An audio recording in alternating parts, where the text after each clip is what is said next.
Go. Hey, this is Xbox, and you're watching Spark Tank Revolution. Ladies and gentlemen, welcome back to the Spark Tank Revolution, where we always kick out at 2.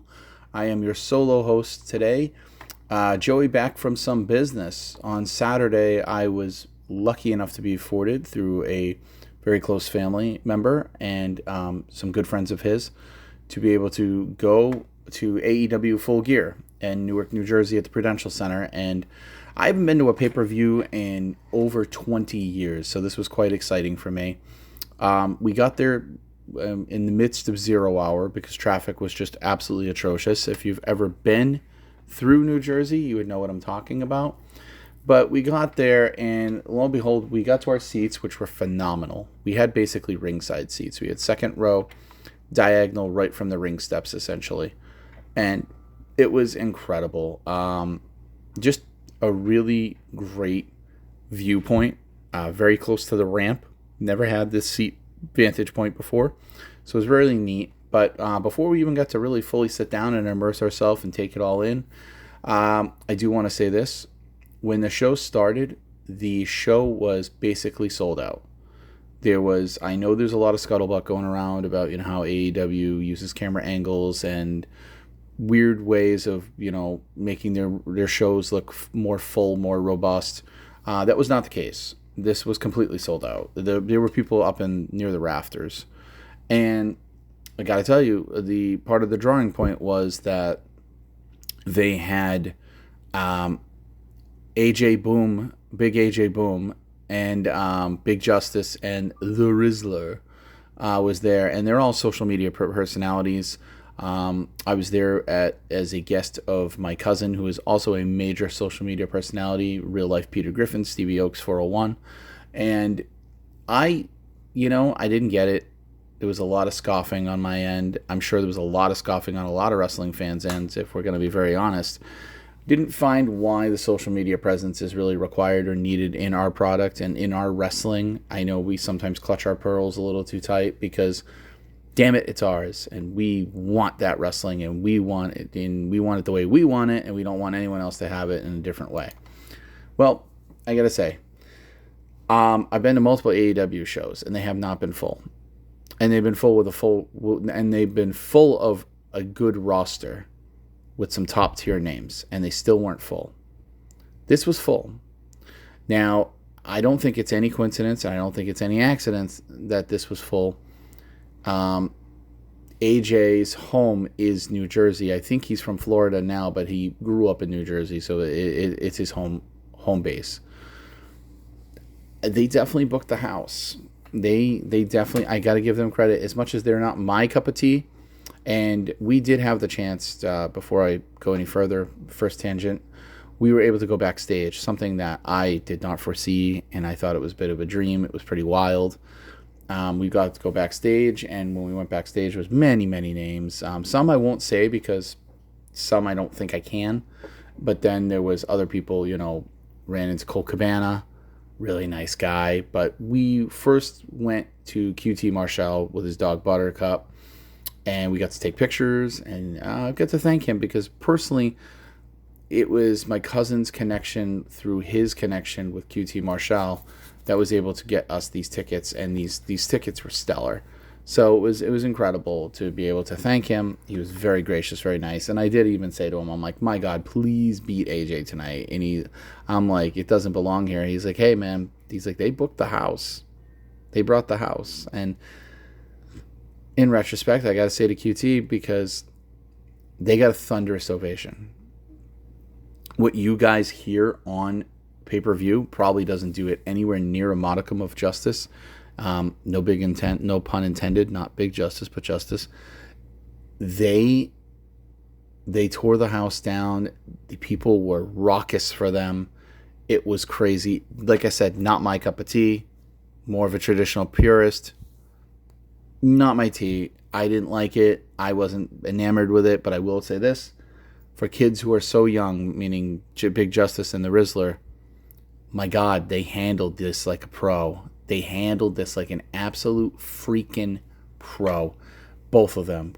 I mean, I would probably be shitting my pants at 8 years old walking out down a ramp in front of many thousands of people. They acted like they were walking into their classroom. It was kind of a sight to behold. And AJ, for a guy who's up there in wrestling age, let's so to speak, he's definitely a veteran. He earned the right and price to call himself a wrestler. He is a professional. I just not my thing, not enamored with him, but I will not take away from the fact that he worked very well with QT. QT is a better heel than I thought he was too. He drew a lot of heat from the crowd. He knew what to do to needle it down a little bit. And of course, there's always a feel-good moment through any show if it's booked right, because it's always ups and downs. And this was one of the feel-good moments, and we saw AJ beat QT Marshall, and it was the right call. The crowd went bananas for it. I think they would have went ape shit if he lost. I was cheering for QT very, very heavily. So was my cousin, Stevie Oaks. We were trying to get that chant going. We were dying on that hill terribly. We were dying on that hill. I wanted to think of a more eloquent word, but I just couldn't think of it. It just, no air, no oxygen to that chant. We tried.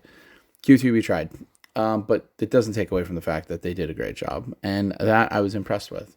So going on to the rest of the show, I didn't just meet QT Marshall. I was lucky enough to meet Harley Cameron backstage. She was a wonderful sweetheart. I got to talk to Colt Cabana for a few minutes, pick his ear. I asked him, what do you feel about, passing on the boom? And he's like, I wasn't asked. And, funny bit of banter back and forth. And we did run into the scapegoat, Jack Perry. And this I will say, on our program, I will say this. I owe Jack a huge apology. I guess I let my love, my absolute love and admiration for CM Punk blind me to the fact that maybe not everything I'm reading and maybe not everything I'm hearing through the grapevine is actual fact. He couldn't have been more than a nicer professional. He was an absolute gentleman. He was so nice to my cousin Steve. I shook his hand, said hi to him. Steve took a couple pictures with him, and it was very cool. Very, very cool.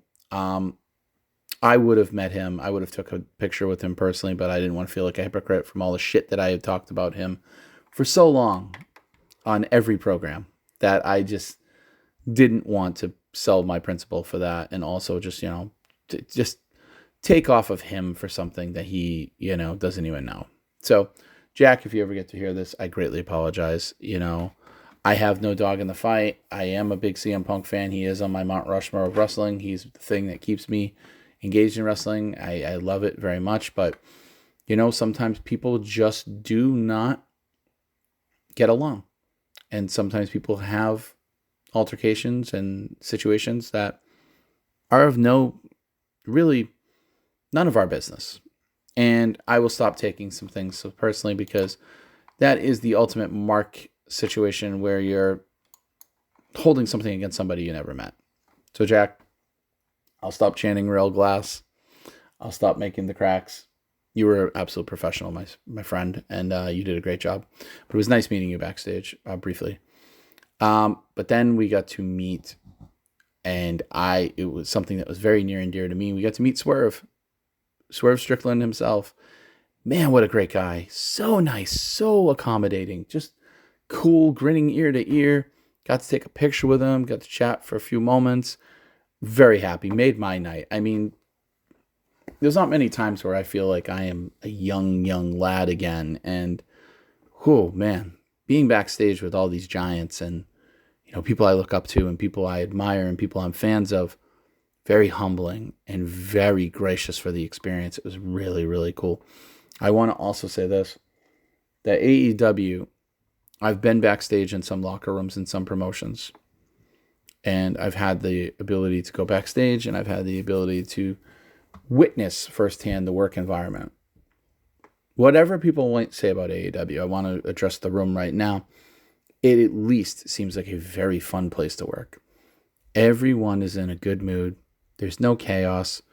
There's no attitude back there. I mean, sometimes there's intensity because people are getting ready, but there's no attitudes. There's no diva moments. And we did walk by Mercedes Moné. She was busy. Otherwise, I would have asked for a picture, but she was quite busy. And no, I think seeing this firsthand really gave me a bigger appreciation for AEW because I've always liked the product. I've always liked the roster. I've always been a big, big fan of the talent. The booking, I'll still maintain, it's not my favorite. It doesn't make sense to me always, but that doesn't mean that what my booking should be is what it should be. Do I think it would help? Personally, yes, I do. I do think if they booked the way I thought, that it would do better because I think there's so much talent, there's so much untapped potential that a lot of stuff gets lost in the shuffle.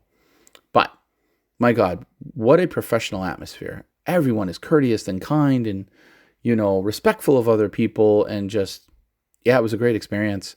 And then after that, we were moseying on to our seats and we ran into the Hurt Syndicate, faux pas. We ran into the Hurt Syndicate and, I got to talk to Bobby Lashley for a few moments. What a sweet guy he was. Got to talk to Shelton, nice guy, as always. I've seen him a few times. And MVP, keeping it consistent, just brushed me off. Doesn't seem to, I'm not his cup of tea, apparently. Now, I don't know if it's just coincidence each time, but that's okay.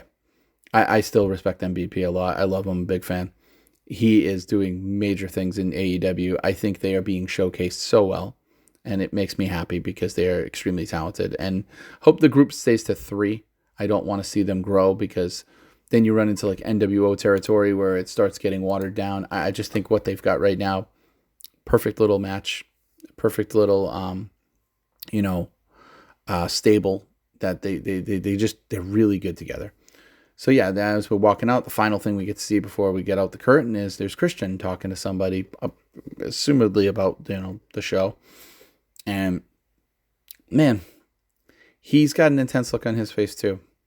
So I was just like, all right, not going to bother him. We just made our way to the show. And when we got to the show, it was really cool. The first match opened up as it should with Big Boom AJ and Big Justice from Costco guys on TikTok and QT Marshall. If you guys don't know the Costco guys, follow them, find them on TikTok. They do have quite an elite following. They do have quite a backing. And, it was fun. It was harmless. I'm not the biggest fan of celebrity crossovers in wrestling. Like I said, I'm a wrestling purist. I want to keep my wrestling clean, damn it. But it's all right because it's something for everybody. And Tony Khan alluded to this after the show in his press conference. And I think it made me think of this in a different light, which is also what precipitated me wanting to make this video. I wanted to make this recording because I wanted to kind of clear the air of some misconceptions. I can be quite harsh in my criticisms sometimes, and I never really factor everything in as it seems, I guess. And I'm learning that. But Tony Khan said that, G.I. Joe is his gateway into professional wrestling. And I had to scratch my head on that, but then I realized he meant Sergeant Slaughter. And G.I. Joe is his gateway into professional wrestling because he used to watch it after school, and so did I. I watched it before school because I believe I'm younger than Tony Khan. Not 100% sure. But he said then it got him into wrestling. And once he got into wrestling, into the crossover, he was hooked instantly, and he was hooked for life. And I respect the holy hell out of that. And he said, so these guys, TikTok is the new platform, social media is the new grind. They might be somebody else's gateway into the world of professional wrestling for life. And man, what a cool idea to basically say, this brought me into wrestling. This is what I saw. And I said, that's interesting. That's very, very interesting. And so, yeah, they might be somebody's gateway. They weren't mine. G.I. Joe wasn't mine. I loved wrestling on its own, but yeah, it could be. So it started with the match, like I said, amazing ovation, amazing reception. They played to the crowd so well. We got the Big Show too. I'd be remiss to say that we got the Big Show, Paul White. He walked up, and it was pretty funny because it was like he kind of ran interference for the kids too, and it was neat. And Big Boom AJ won. QT Marshall did the right thing. It was amazingly hot. The crowd was hot. And I got to admit, it's funny because I've heard it on a couple podcasts since I've come home from the show. They were saying that it's pretty shitty that, you know, these guys, outsiders, got bigger reaction than most of the roster. I'm not going to lie. Yeah, they probably got one of the top reactions of the night throughout their whole match. I mean, it was sustainable, but also, I'd like to take into effect that it was the first match on the official card, on the official pay-per-view card. So usually we always start out with energy and hot. But yeah, it was decent. If I had to rate it, I'd give it a 1 count. Like I said, not my thing, but it wasn't a bad 1 count. It wasn't like, you know, a negative count, or it wasn't a DQ. It was a 1 count. And the reason I'm saying a 1 count is just because, like I said, it was harmless. And if anyone wants to wonder why I'm saying the phrase 1 count, it's just because we're referring to our Smart Tank, our STR ratings, rankings, you know, match rankings. So you can catch many videos on that. I'm not going to go into that. That will take too long to explain. Brett's and ours way that we rank matches. But yeah, 1 count. Next, you see Mercedes and Camille. They're walking backstage, and Mercedes is just shitting on Camille, basically saying, you know, she's pathetic. She hasn't been doing anything. And then this chick's in she's in a sling. You know what I mean? So she's kind of one-armed. And she says she'll do it tonight without, you know, anything. She actually says she could watch the match from catering and see how a real woman gets the job done. Ooh, that was heels. The next thing up, I'm not going to linger too long onto these matches. Otherwise, this will be a very long video. But, yeah, so it was Private Party, the champions, versus the Outrunners, who are very over. Kings of Black Throne and the Acclaimed. Gotta tell you, I love the Acclaimed. I've always loved the Acclaimed. I'm okay with Private Party. I remember I have fond memories of them when Donnie and I first saw our first AEW show live. The Outrunners are just good fun. They're a throwback. It's just wacky. Kings of the Black Throne, of course, I love. House of Black, I don't like the way they're called Kings of the Black Throne. I just think they should be called House of Black. It's kind of stupid, in my opinion, but whatever. Same people. It's Brody and Malachi Black. Malachi Black, man, he is just so smooth, so crisp. He's one of my tops. I really think that guy needs to be moved into a world title position. I'm sorry, he's too good to be languishing in trios matches and tag matches. He just really is. He truly is. Please, somebody see that. AEW, lots of kickouts, lots of back and forth, lots of action. Never take away from the fact that they know how to put together matches. They know how to put together matches spectacularly. Keep you on the edge of your seat. Stories, I will always be critical until the day I'm not, until they prove me wrong. But matches, my God, fantastic choreography, great jobs, everything that they do. Max Caster, I tried Donnie so hard when the Acclaim came out. I had the button, I thought, pressed to record the rap live. And then I looked down when they're putting their feet in the ring, and all of a sudden I see, shit, I didn't hit record. So I was pretty sour on that. I was like, don't you dare be sour, but I was mad. I didn't like it. Max was not over it. He was getting shit on constantly. The crowd was really giving it to him. But they love Bowens. So that's all good. What's it called? You know, Private Party retains. The right call. They're too fledgling with the belts to give them up yet. Good action. Makes sense. And Caster takes the fall. The crowd was happy. I'll give it 2 count. It was fast paced. It was nice. It was good. Caster was being, you know, kind of a douche, and, you know, the crowd ate it up. So that was that. I'm not going to go over every little thing, but next up was the match that I really wanted to see, because we all know how big of an MJF fan I am. It was MJF versus Roderick Strong. The match starts, you know, MJF spills to the floor as the bell rings, and he grabs the mic, and he, you know, runs up and down, says, you know, it's a shithole. He doesn't want to wrestle in front of fat fans. While he's, you know, we're here, he's out there making movies. But he does say, he goes, you know, while MJF is out shooting movies, Roderick Strong's mom is shooting his dad, and it's like, ouch.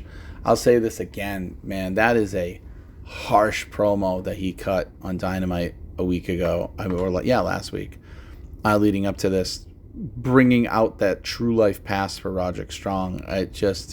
Or what I think is true life past. I don't know if it's kayfabe, but if it's kayfabe, it's fine. But if it's real life, that's questionable because it's definitely hurt. But not a big Roderick Strong fan, never have been. So why would I start now? But I will say this: guy works like a motherfucker. He's a hell of a worker. He was when he was with oh God, Undisputed Era.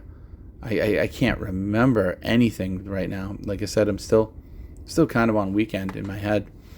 But yeah, it was good. It was back and forth a lot. MJF is just so smooth, so clean, so good at what he does. Great at getting heat. Great at just dragging things out the right way. I personally thought going in on this, Roderick Strong was going to get the win. It was a very telegraphed type of situation where I thought Adam Cole was going to cost Roderick Strong by accident. No, Roderick Strong, MJF finished him. MJF worked his arm, worked it crazy, and then, that was it. And he ended up doing the salt to the earth, the armbar, Fujiwara armbar, and boom, tap. I cheered like a son of a bitch. I jumped up out of my seat. I was clapping. I was doing everything. I mean, I'm a big Max Mark. I'm a Max Mark. And, he couldn't give a fuck. He'd tell me to go fuck myself. But it doesn't matter. I still support him greatly. It was the right call. I think if you can't have Adam Cole beat him, to have Roderick Strong all of a sudden beat him, even if it was just by mistake, it would look foolish. MJF got a really bad loss with Will Ospreay at All In, and so I think he's gaining his heat back. I think it will somehow lead to Adam Cole versus Kyle O'Reilly, possibly, because Kyle O'Reilly came out and blamed Adam Cole, shoved him, saying it's all his fault, the way they're all in this. A lot of, dissension within the Undisputed Kingdom. Honestly, too little too late for me. I love Adam Cole. I've been a big fan of his forever. It just hasn't set the world on fire lately. And I'm glad MJF got a strong win on his own, no shenanigans, to get this thing propelled so he can go on. MJF needs to be back in the main event, folks. I'm sorry. MJF is AEW. He is your guy. He is the guy who puts asses in seats. I don't care. He needs to be up there in a top-tier feud. He does not need to be languishing. I said that word twice, but he does not need to be wasting away in the bottom of the card. He certainly shouldn't be the second match of the card. He should be the semi-main always. But that's me. I gave it a 2. It was nothing I haven't seen from Max before, nothing I haven't seen from Roderick. Serviceable. It was good. It didn't set my world on fire. I loved it live because I got to see MJF and, witness one of my favorites. But if I watched this on pay-per-view, I probably would have gave it maybe even less. I don't usually go under a 2, if you've noticed. It has to be bad. But, yeah, this gets a 2. And then MJF grabs a chair after the match, and he, stomped it after he trapped Roderick's arm in it. And that's what brought out Kyle O'Reilly, and everybody just, flipped out. Next up, Mercedes Moné versus Chris Statlander for the AEW TBS Championship. Man, I don't know. There's something about being there in person. I have always been like, get that belt off, Mercedes. Get it off. She's not moving the needle. She's not this. She's not that. Blah, blah, blah, blah. Now, remember, I was a very big Sasha Banks fan. And I thought I was going in this pro stat. I love Chris Statlander. I think she's a great talent. I would love to see her champ again. I turned on her so fast. My cousin was like, what? I thought you wanted stat. I was like, nah. There's something about being around Mercedes. She just has an aura. She might not move the needle on the Nielsen ratings or whatever they go by these days, but man, when you're in person, it's kind of hard to hate on her. She's so good. She's a great heel. She does a great job. She's an incredible ring talent. I don't care what anyone, I know friends of the show disagree otherwise. They say, she's terrible in the ring. I don't know where you would get that. She is absolutely fabulous. And this match was fantastic. This match was back, forth, back, forth, back, forth, back, forth. And I honestly thought Stat was walking out. Quite a few times I thought Stat was walking out. Mercedes pulls it out in the end. Heelish way, pulls it out. Here we go. I gave it three count all the way. So good. Match of the night. Mercedes really brought it. And just her walking up the ramp and the visual in front of us live with her just, dancing up the ramp and holding on to the titles. I kept expecting someone to come out and blindside her at the top of the ramp, but no, they just let her have her victory and go on her way. And not mad at it, man. I loved it. I think Stat will get better and better, and she'll be holding gold again sometime soon, very soon. That's what I meant to say.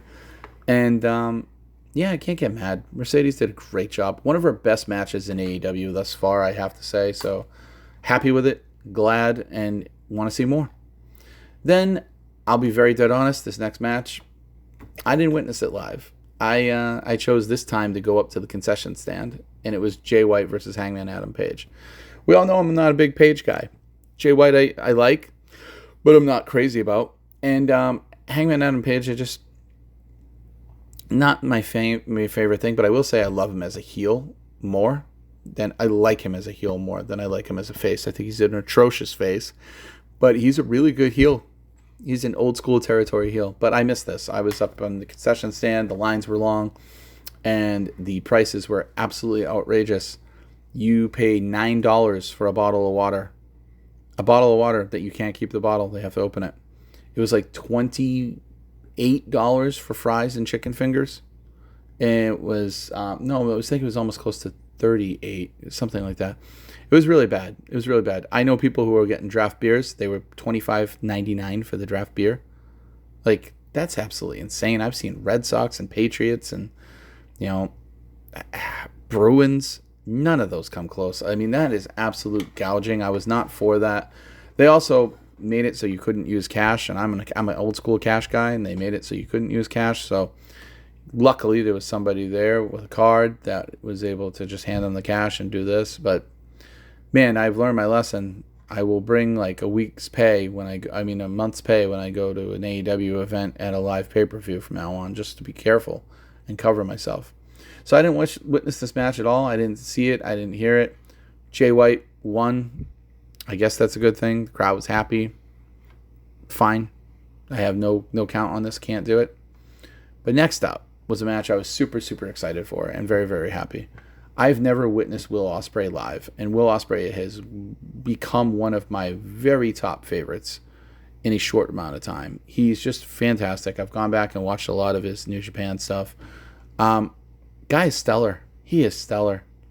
He is just like an optical illusion in the ring. The way he does shit should not be able to be performed. Human bodies should not be able to perform these feats of majesty, but he does. Well, tonight it was Kyle Fletcher versus Will Ospreay with Don Callis with Kyle Fletcher. Kyle Fletcher is Will Ospreay's best friend, but also in real life best friend too. So it was pretty wild to see this. It brought me back to the days of Rob Van Dam versus Jerry Lynn. And sidebar, that was one of the people I talked to backstage. I got to pick Jerry Lynn's ear for a little bit when we were talking about his feud with RVD and just his thing in general, because he's an agent backstage at AEW. So it was funny and fitting that I had that conversation with him, and then all of a sudden I come out and we watching this, and it reminded me of old school Jerry Lynn versus Rob Van Dam. They were mirrors. It was Storm Shadow versus Snake Eyes. It was Scorpion versus Sub-Zero. It was just incredible. It was so good. It was really, really good. Lots of reversals, lots of kickouts that you wouldn't think. There's some brain buster on the floor. There was a tombstone on the friggin' steps that was just crazy. I thought Ospreay was going to break his neck at some point, but they just sell really good. Unbelievable kickouts. Tombstone on the steel steps, back and forth. Ends with a top rope brain buster from Kyle Fletcher. And just, plays into the fact that he got tombstoned on the floor, tombstoned on the steps. And that was enough to take Will Ospreay out. My God, was that match so freaking incredible. Incredible. Match of the night on every single category. It's a fucking 4 count from me. I know, Donnie, usually you shy away and you scoff at my 4 counts, but this one's a well-deserved 4 count. Matter of fact, this is in Match of the Year candidate. I don't want to be biased to it because I saw it live, and I saw it like so up close and in vivid detail and color. incredible. And it was the right call as well. I mean, I'm a fan of Ospreay, but Kyle Fletcher needed the win. If you're going to build this guy up and you're going to make this kid something in the company, then he's got to beat some primo talent. And he beat his best friend, Will Ospreay, and he beat him clean without any interference. Beat him. And, that's how you do it, bruv. That's how you do it. It just, 4 count. Stellar. That was like the wind out of the sails, because anything else you had after that match, it was just kind of like, oh man, you got to live up to that. That is that WrestleMania 25 curse when it's Shawn and Taker, So next up, then we got to see Mariah May, and they were doing their Champagne Championship celebration, and Mina Shirakawa was, there to host her, and Mariah had quite a black eye, man. She had a black eye, but Mariah is something that I never foresaw coming. I knew she was a pretty face. I knew she could go in the ring. Never thought I would care about her this much, but it's her heel work that she's doing. And, her mic work and her promo and how she constructs promos are really, really good. She's just getting so much better. Definitely the right move to turn her heel. She is just wonderful. I mean, she's drop dead gorgeous, and she's just good in every category. So it's like, why wouldn't you hate this chick? You wouldn't like her because she's just better than you. Oh, and you know it, right? But yeah, so Mina's trying to give her flowers, and all of a sudden Mariah waits till she turns around, and Mariah's going to crack her with the bottle and, do what she did to Tony. And Mina just is like, nah, bitch. She's like, nah, sorry, bitch. Boom, kicks that shit out of her hand, smashes it like with her foot, when she kicks it, just shatters it. And then Mariah spears her off the stage onto the floor and through a table. And woof, it would look good, but it also looked rough. And like, she went through the table, and when Mina comes up, Mina's bloody. Mina's face is bloody. I don't think she bit a tablet or had time to blade. Her face is fucking bloody. And she had a duck egg on her hair. I mean, like under her hairline. It was just this big, huge knot, this rock that looked so rough. I felt real bad. But it looked good. It came out. Mariah May was getting tended to by the medical staff because of Mina. However, Mina looked rough, taking that really hard. But it was a good little segment. Didn't overstay its welcome. Got to see Mariah May, so I'm happy. And, on we went. Next up, this was the tough one for me. After we just witnessed the graciousness and the professionalism of one scapegoat Jack Perry backstage, this one was bittersweet for me because I like Daniel Garcia. He needs an overhaul in his character. I'm not interested in seeing Donnie Wahlberg walk around with a belt. I want something more. He has to be a little bit richer. And that's where Jack supersedes him. Jack Perry does have good character. He does have a handle on his gimmick, and he's good. I just wasn't a fan of him personally. There was a lot of backstage things that I heard that made me frown upon him, and maybe I heard wrong. I don't know. Maybe I heard right, but whatever. I'm only going to judge him from now on the merit of what I know. And I met him backstage, and he was a fabulous guy to my cousin and us in general, and I can't take anything away from him. He seems to have an idea and a grasp on the business. So it was tough. I wanted him to lose still, but it wasn't like I was going to have a riot if he lost. I mean, if he won. So I was happy. Great match. Really good match. Intense. Told a story. Good. Know how to do. I mean, Daniel Garcia came in there, House of Fire, and it was just great job. Couple pile driver, and just in the end, Donnie would be happy. Garcia grabbed Jack Perry by the legs, flipped him over, and put him into the sharpshooter.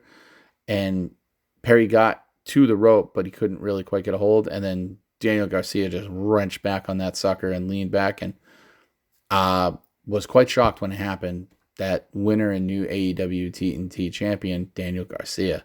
Crowd went popped. Crowd went nice. Knew that this was the feel-good moment of the night. like the official feel good moment of the night. AJ and Big Boom was a feel good moment, but this was the moment of the night. So now I was like, ooh, it's all downhill for the faces from here. There's no way any face is going to win any match at this point. And, they don't call me the Oracle for nothing. So up next, and big pop for Garcia. Cool to see it live. I'm assuming he's going to redo the title and get it back to its regular prestige. Fun fact, the guy sitting 3 seats down from me when I was coming in, he had the TNT title with him. It is a very pretty belt in person. Nice heft to it. Good replica. Yeah, I approve. This match gets a 3 count. Definitely gets a 3 count. It told the story. It had a, you know what? It gets a 3.5 count. I'm sorry. It gets a 3.5 count. Told the story. Had a big moment and just propelled things and, livened up the crowd a little bit because I didn't think they were going to be able to carry it after, Kyle Fletcher and Will Ospreay. I just thought the crowd would be deflated, but no, we were rejuvenated for this and it was great. And, the girl behind me, she was the biggest Daniel Garcia fan. She had a sign that said I came all this way to see Danny, and I was so glad for her that she got to see this live. Her and her dad were there, and great moments, and that's what makes wrestling so special. It's not just the in-ring action. It's not just the flips and the promos. It's the feeling. It's those moments. It's those capsulations in time where you were there and you remember, and you're always going to remember it. You're going to be like, I remember being in Newark when Daniel Garcia won the TNT championship. If you're her and he's your guy. Special. It's something that you don't get from every single sporting event. So a lot of sport people, we're all like that. We remember when the Patriots won the Super Bowl. We remember but this is a different level. It feels like for something that you never get to contact and talk to these people, you feel personalized. I don't know how to explain it. There's something special the way wrestling is constructed. So yeah, I was happy. 3 count for sure. Up next was the AEW International Championship, the Konosuke Takeshita versus Ricochet. I've been very high on Ricochet since he left. Just like the Hurt Syndicate, this was the right move for him to leave the AEW. Whether he's a bigger fish in a smaller pond, you can be argued. Doesn't matter. He's being showcased like an actual star and an important piece of the puzzle. And Ricochet's got the chops, man. He's a fucking human highlight reel. He just does stuff that your body should not be able to, given gravity. And it was good. I didn't really have any illusions that Ricochet was going to win the title. Because as soon as Danny won the TNT, I said, well, that's it. Ricochet's definitely not winning this title. Because they wouldn't do 2 back-to-back changes. I didn't foresee that. Good stuff. This one went on a little longer than I think it should have. Just a little longer. Because, we were tired. It's a grind when you go there. I've auspiciously said multiple times that Tony Khan does not respect anyone's workday or mornings. And, that's all in good fun. But he tries to pack the most wallop and the most bang for your buck into the cards. But sometimes there's just too much wrestling. And that's when it's like, I would shave 2 matches off, to be honest, make this a little more streamlined. This would have been one I would have held for Dynamite.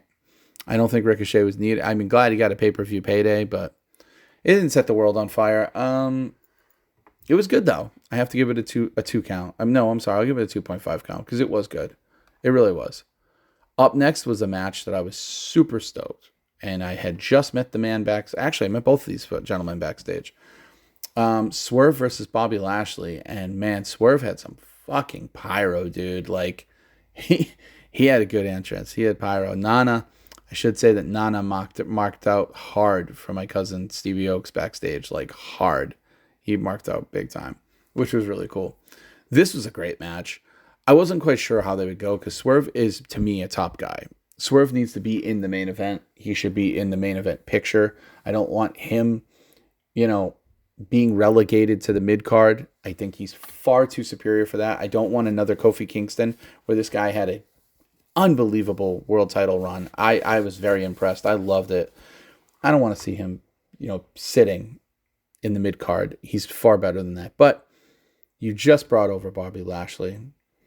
And usually it's good favor to when you bring your talent over, they win the first match pretty much. And this was no different. Like I said, it was a bad night for the faces from this point on. Good match though. And a holy shit moment for us because we actually got to see right in front of our feet Bobby Lashley swerve right through the barricade at our feet. Let me tell you, that barricade is fucking loud. It hit the ground and it was like clink. Like it was a big pipe that hit the ground. And Bobby dented the shit out of that grating when he put Swerve into it. So that couldn't have been pleasant for Swerve. But it was wild to see one of those moments that you see on TV so many times right at your feet in real time just happening and take you out of it. You're like, oh my God, I just saw that. Really cool. I can check that off the bucket list. Yeah, it was back and forth, and then double stomp, Swerve stomp through the table, the announce table. Really, really cool. But in the end, Bobby Lashley hits him with another spear, applies the hurt lock, and Swerve just doesn't have anything left. And he's overcome by Bobby. And that was the story. Swerve fought valiantly, but the numbers game is too much. And Bobby's power is too much. So, came back. Great job. Great job. This was a 3 count for me. Total 3 count. Just looked wonderful. Bobby looks like a beast. Swerve looks like he's, a real contender. MVP is stellar as always, man. He's like the Black Lex Luthor. He is so fucking good in his role. I love it. Glad that all 4 of these guys, Shelton too, all 4 of these guys are being showcased and they're at home in AEW. This is where they should be. They don't belong in WWE unless they're going to be top of the card, and they're not going to be. So, but up next, the AEW World Championship. Our psychotic world champion, Jon Moxley versus Orange Cassidy. OC Orange Cassidy. I'm a big OC fan, but I'm a bigger Moxley fan. My belt, as a matter of fact, even has Moxley's name on it. So, that should tell you I've got Moxley's autobiography, on my coffee table. I'm a big Mox fan. I know people say he's the weakest out of the Shield. And when you're talking about Roman Reigns, he's easily the top. Roman Reigns has converted me. Moxley was always my favorite prior to Seth. Seth is really great too. It's hard to pick children, but I would say I'm a more of a Jon Moxley type of guy. I like the renegade style he is. And as much as I didn't like this storyline at first of taking over the company because it's been done so many times by so many different factions, I really dig it. It's a different twist on it. I like the Death Riders. Their name is so much better than Blackpool Combat Club. Glad that they're the Death Riders. Mina's been doing is it Mina Shirakawa? No, I'm sorry. Mina Shafir. No, Marina Shafir. I'm sorry. God, I couldn't remember her damn name. Marina Shafir has done a really good job in her role. She hasn't been used as wrestling, but she's been used as an enforcer, like a China type style thing. And she brings legitimacy. And Claudio, the guy's just a badass. I will maintain they need to cut the fat. Get Wheeler Yuta's got to go. I'm sorry, guys. Wheeler Yuta's got to go. He does not fit what you guys have. I just don't buy it. Okay? So eventually I'm hoping for some kind of like screw up on his end, and then they just unceremoniously take him out of the group and then out of AEW for quite a while. It would be fabulous. But now I know that sounds kind of cold, but like he's a natural born face. He's terrible as a heel. He's laughable as a heel. It's just really bad. There's no menace. This match, I joked to my cousin, and the people around me. I said, "Geez, how long do you give this match before blood goes and Jon Moxley's drinking blood?" Yeah, it was like 2 minutes. 2 minutes in, the OC is open wide the fuck up. He's hemorrhaging. This was a blood bath, a absolute blood bath. Brutal. Really good though. Smash mouth wrestling. Nothing clean, nothing pretty, nothing ballet, nothing of any type of. It was grimy. It was gritty. It was just grungy. It was that kind of a fight. It was really good. Another thing we got to see is that Orange Cassidy got put on the chair right in front of us. set up, and Moxley went to town on him, like right by ringside. And it was really cool because, I mean, these are these spots that I see on pay-per-views all the time, but to witness it personally, gotta say, totally different perspective. And it went back and forth many, many times. Tons of orange punches in the end. I mean, he orange punched him into like, I think he orange punched him like every corner at the end. And I just thought it was it. I thought for sure that point we're walking out with a new AEW champion. But nope. Mox, yeah, after Mox got decked with the briefcase too, with the belt inside. Kayfabe, I don't think, kayfabe-wise, the belt's inside. Real life, I don't think there's a fucking belt in there. They were whipping that thing around like it was made of paper. So I don't think there's any belt in there. It's supposed to be the illusion of a belt of the title, but I don't think it was in there. But man, all of a sudden, fucking Wheeler Yuta ends the match with the Psycho knee and into the Death Rider from Jon Moxley. 1, 2, 3. Very happy that Jon retained the title, because I think it's not his time to lose it yet. I know it's shocking for me. This story, I want to see where it goes. I want to know like how he's going to change AEW. Who's making him change AEW? Is there a benefactor that's allowing him to do this? Is he aligned with somebody else? Like I just, it's too soon to end the story, but it was crazy. It was unbelievable. And then, there was one point in the match, like afterwards. Not in the match, afterwards. Where Cassidy was bleeding so bad, he looked like, the child of Ric Flair with white hair. But they took, I want to say antiseptic, like Clorox, not Clorox, but they took like, it looked like mouthwash, or it looked like antiseptic something. And they poured it all over Orange Cassidy. And I can only imagine the burn that fucking gave in those cuts, because I don't even care if it was water, it would have burned like a bitch. That was brutal. And then again, just to hammer home the point that these guys are bad dudes. This gal and these guys are bad dudes. They're not fucking around. They're the no fuck around crew. And they messed his shit up. But Cassidy went down, and then they had disinfectant all over him, and then you have Hangman Page come out with a steel chair, and you're like, oh shit, he's gonna join, he's gonna do something, but he smacks Wheeler Yuta with it, and I popped huge for it. I was like, thank you. Then Moxley and Hangman are face to face, and it just was that long lingering stare, and all of a sudden I said, oh shit, they're going to be teaming with each other, so maybe he's ejecting Wheeler Yuta and they team. But no, Hangman was just distracting Jon enough for Christian to come out. Christian hits Jon with the kill switch from behind, and Page is holding the contract. Cage was about to cash in, but for some reason, Hangman distracting it, and then Jay White comes out, Blade Runner, all this stuff. Marina Shafir ends up getting Moxley out of Dodge and carrying him backstage to the ring, where the Death Riders go, and they go out of the arena. And as they're getting into their famous gray truck that they seem to just be riding around the desert all the time, I know people are pissed at that. I was too, but it's their gimmick. And all of a sudden, the cameras pan, and a spray painted car that looks like just graffiti all over it crashes into the Death Riders truck. Like full, just bang, T-bone right into it at top speed. And I was like, oh, that has to be Darby Allin. This is the only person it could be, because I was clamoring for a Samoa Joe return. I figured that this needed a very big end. I was hoping for Samoa Joe or Shane McMahon. I got neither of those. I got Darby Allin in a car, and Darby Allin is just a lunatic. He's a human crash test dummy. And I know that was said about Mick Foley, but this guy puts Mick Foley to shame, the way he throws his body around.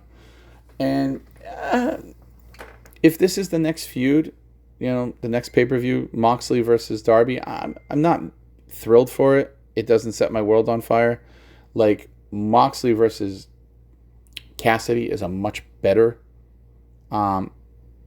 match in my view. I just think they work so well together. I think the dichotomy of Moxley versus Orange Cassidy is just spectacular. But You know, Darby is Darby. He's one of the top guys. He's going to be a perennial, challenger probably. I don't think he'll beat John, nor should he beat John. The only person I think could beat John at this point is I feel like somebody brand new, or I would be okay with Samoa Joe beating John. So I give this match a 3 count as well. This match was really cool. It was a bloodbath. It was hardcore. It was good. It told a great story. It had great beats, great pacing, good stuff. And that was the end. The lights came up, and that was it. And I expected more. I kept waiting for another appearance or something, but nothing came. And I gotta say, overall, the pay-per-view was really good. Donnie says that Full Gears never miss, and he's right. So far, all the Full Gears have been on the top edge of AEW pay-per-views. But it was different because I was live. The experience as a whole, once again, I would like to thank QT Marshall. I would like to thank Chris Dizzle. I would like to thank Colt Cabana, Harley Cameron, Swerve Strickland, my dude, Bobby Lashley, the Hurt Syndicate, anybody who, and Jerry Lynn, anyone who took the time to spend some time with me backstage, talk to me, chat with me, make me feel welcome, and I really respect that. But just what a great night. I mean, it didn't have to make sense as far as me being there for one night. I didn't have to think of it in terms of, all the booking. I didn't have to. I just had to enjoy the show. That was my job. Sit back, relax, and enjoy the fucking show. And man, I did. It was awesome. I'm very happy, very gracious. Hope to do it again. But I wanted to take you guys through the journey and, let you know my thoughts. It was a good night for AEW. They usually rarely do pay-per-view wrong, and this was no exception.